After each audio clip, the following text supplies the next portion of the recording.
അസ്സലാമു അലൈക്കും വറഹ്മത്തുള്ളാഹി വബറകാതുഹു. പ്രിയപ്പെട്ട സുഹൃത്തുക്കളെ, ഞാനും ഒരു ബോച്ചട്ടി വാങ്ങി. ഇന്നലെ രാത്രി ഓർഡർ ചെയ്തു. ബോച്ചട്ടി എന്ന സൈറ്റിൽ കയറി ഓർഡർ ചെയ്തു. ഇന്ന് അവരുടെ ഷോപ്പിൽ പോയിട്ട് സാധനം വാങ്ങി. ഞാനിത് പറയാനുള്ള കാരണം, നിങ്ങൾക്ക് ആർക്കും വാങ്ങാം. അവരുടെ സൈറ്റിൽ കയറിയാൽ എങ്ങനെയാണ് അത് ഓർഡർ ചെയ്യേണ്ടതും വാങ്ങേണ്ടതും ഒക്കെ എന്നതിനെക്കുറിച്ച് ഒരുപാട് വീഡിയോകൾ യൂട്യൂബിലുണ്ട്. ഞാനും ആ വീഡിയോ കണ്ടിട്ട് തന്നെയാണ് ഇത് ഓർഡർ ചെയ്തതും അവിടെ പോയി വാങ്ങിയതൊക്കെ. ഏതായാലും ഞാനത് പറയാനുള്ള കാരണം, കഴിഞ്ഞ ഏകദേശം ഒരു 1-2 ആഴ്ച മുമ്പ് ഞാൻ ഇതിലൊരു വീഡിയോ ചെയ്തിരുന്നു, അഥവാ ബോച്ചട്ടിയെ കുറിച്ചൊരു വീഡിയോ ചെയ്തിരുന്നു. ആ വീഡിയോയ്ക്ക് താഴെ ഒരുപാട് ആളുകൾ കമൻറ്റ് ചെയ്തതായിട്ട് കണ്ടു. ഉസ്താദ് ലോട്ടറിയെ പ്രോത്സാഹിപ്പിക്കുകയാണോ എന്ന് ചോദിച്ചിട്ട്. ഒരിക്കലുമല്ല. ഒരു വിശ്വാസിയെ സംബന്ധിച്ചിടത്തോളം ലോട്ടറി, കേരള ലോട്ടറി ഹറാമാണ്. ചൂതാട്ടത്തിൻ്റെ ഗണത്തിലാണ് അത് പെടുന്നത്. അപ്പോൾ ഇതും അതും തമ്മിലുള്ള വ്യത്യാസം എന്താണ്? ഇത് നമ്മൾ 40 രൂപ കൊടുത്ത് ഒരു പ്രൊഡക്റ്റ് നമ്മൾ വാങ്ങണം. ചായപ്പൊടി, നമ്മൾ പൈസ കൊടുത്തിട്ട് ചായപ്പൊടിയാണ് നമ്മൾ വാങ്ങുന്നത്. ലോട്ടറി എന്ന് പറയുന്നത് പൈസ കൊടുത്തിട്ട് നമ്മൾ ടിക്കറ്റാണ്, ആ നമ്പറാണ് നമ്മൾ വാങ്ങുന്നത്. അപ്പോൾ ഇത് രണ്ടും തമ്മിൽ വലിയ വ്യത്യാസമുണ്ട്. പിന്നെ ഭാഗ്യമുള്ള ആളുകൾക്ക്, ഇത് നറുക്കെടുത്ത് കിട്ടുന്ന ഒരാൾക്ക് ഇതിൽ നിന്ന് പ്രൈസ് സമ്മാനം കൊണ്ട് അത് ഭാഗ്യമുള്ള ആളുകൾക്ക് മാത്രമേ കിട്ടുകയുള്ളൂ. അപ്പോൾ ഏതായാലും ഞാൻ പറഞ്ഞു കൊണ്ടുവരുന്നത്, ലോട്ടറിയെ ഒരിക്കലും ഞാൻ പ്രോത്സാഹിപ്പിക്കുകയില്ല. കേരള ലോട്ടറി ആരെങ്കിലും എടുക്കുന്ന ശീലമുണ്ടെങ്കിൽ നിർത്തണം. നമ്മളെ സാമ്പത്തികമായിട്ട് ചൂഷണം ചെയ്യപ്പെടുന്ന ഏറ്റവും വലിയ ഒരു സംഭവമാണ് കേരള ലോട്ടറി എന്ന് പറയുന്നത്. നമുക്കറിയാം, പല ആളുകളും, നമ്മുടെ പരിചയത്തിൽപ്പെട്ട നമ്മുടെ സുഹൃത്തുക്കളായ പല ആളുകളും, ഈ സാധാരണക്കാരായ ആളുകളാണ് ഏറ്റവും കൂടുതൽ ലോട്ടറി എടുക്കുന്നത്. അപ്പോൾ അതുകൊണ്ട് തന്നെ ഒരു ദിവസം അവർ പണിക്ക് പോയി കിട്ടുന്ന പൈസയിൽ നിന്ന്, കൂലിയിൽ നിന്ന് 200-300 രൂപക്ക് വരെ ലോട്ടറി എടുക്കുന്ന ആളുകൾ എനിക്കറിയാം. പല സുഹൃത്തുക്കളും പറയാറുണ്ട്, ഒരു ദിവസം കിട്ടുന്ന കൂലിയിൽ നിന്ന് 200-300 രൂപക്കും വരെ, എത്രയാ കിട്ടുന്നത്? 800, 900, 1000 ഈ പൈസയുടെ അടുത്ത് കിട്ടുന്ന കൂലിയിൽ നിന്ന് 200-300 രൂപക്കൊക്കെ ലോട്ടറി എടുക്കുന്ന ആളുകൾ. എന്നിട്ടോ ഇതുവരെ അവർക്ക് അതുകൊണ്ടൊരു പ്രയോജനവും കിട്ടിയിട്ടില്ല. അത് ശീലമായി, അവരതിന് അഡിക്റ്റായി.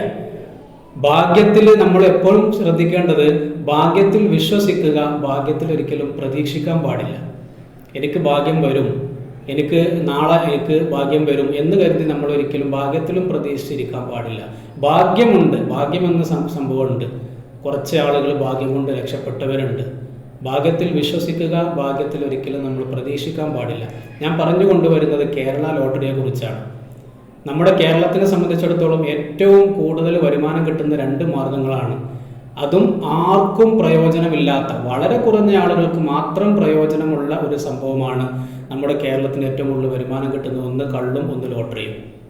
ഇത് രണ്ടും നമ്മുടെ മലയാളികളെ, നമ്മുടെ മനുഷ്യനെ നശിപ്പിക്കുന്ന. ലോട്ടറി എന്ന് പറയുന്നത് സാമ്പത്തികമായി മനുഷ്യനെ നശിപ്പിക്കുന്നു.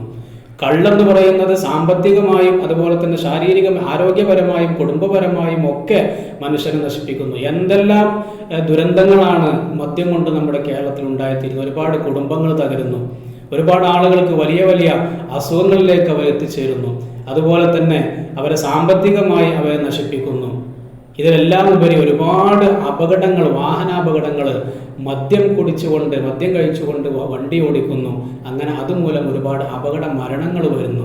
ഇങ്ങനെ ഒരുപാട് ദുരന്തങ്ങൾ മാത്രമുള്ള ഈ 2 സംഭവങ്ങളിലൂടെയാണ് കേരളത്തിൻ്റെ ഏറ്റവും വലിയ വരുമാനം എന്ന് പറയുന്നത്. മറ്റു വരുമാന മാർഗങ്ങളും ഉണ്ട്. ഞാൻ പറയുന്ന ഏറ്റവും കൂടുതൽ വരുമാനം കേരളത്തിന് ഈ കള്ളും ലോട്ടറിയുമാണ്. അതുകൊണ്ട് തന്നെ ആയിരിക്കാം കേരളം ഒരു കാലത്തും രക്ഷപ്പെടാനും പോകുന്നില്ല. കേരളം രക്ഷപ്പെടാത്തതും ഒരു പക്ഷേ ഈ ഒരു കാരണം കൊണ്ടായിരിക്കാം. പിന്നെ അതുപോലെ തന്നെ മറ്റു ചില ആളുകൾ അതിൻ്റെ താഴെ കമൻറ്റ് ചെയ്തിരുന്നു, ഉസ്താദിന് എത്ര കിട്ടി എന്ന് ചോദിച്ചുകൊണ്ട്. എൻ്റെ പൊന്നു സുഹൃത്തുക്കളെ, അദ്ദേഹം കോടിക്കണക്കിന് രൂപയുടെ ബിസിനസ് ചെയ്യുന്ന ഒരാളാണ്. അദ്ദേഹത്തിൻ്റെ ഈ സംരംഭം ഇതിനോടകം തന്നെ എപ്പോഴോ അത് ജനങ്ങളൊക്കെ ഏറ്റെടുത്തു, വൻ വിജയമായി. അങ്ങനത്തെ ഒരു സംരംഭത്തിന് എൻ്റെ ഈ ലോക്കൽ ചാനലിൽ അതിൻ്റെ ഒരു വീഡിയോ ചെയ്തിട്ട് അതിൽ നിന്ന് കിട്ടേണ്ട ആവശ്യമൊന്നും അദ്ദേഹത്തിനില്ല, ഈ സംരംഭത്തിനില്ല. അല്ലാതെ തന്നെ നല്ല നിലക്ക് ഈ കച്ചവടം, ഈ സംരംഭം വിജയിച്ചിട്ടുണ്ട്. അപ്പോൾ ഏതായിരുന്നാലും അതൊന്നും ബുദ്ധിയുള്ള ആളുകൾക്ക് ചിന്തിച്ചാൽ മനസ്സിലാക്കാവുന്നതാണ്. ഏതായിരുന്നാലും അദ്ദേഹത്തിന് ഇനിയും ഒരുപാട് ജീവകാരുണ്യ പ്രവർത്തനങ്ങൾ നടത്താൻ അദ്ദേഹത്തിന് കഴിയട്ടെ. അസ്സലാമു അലൈക്കും വറഹ്മത്തുള്ളാഹി വബറകാതുഹു.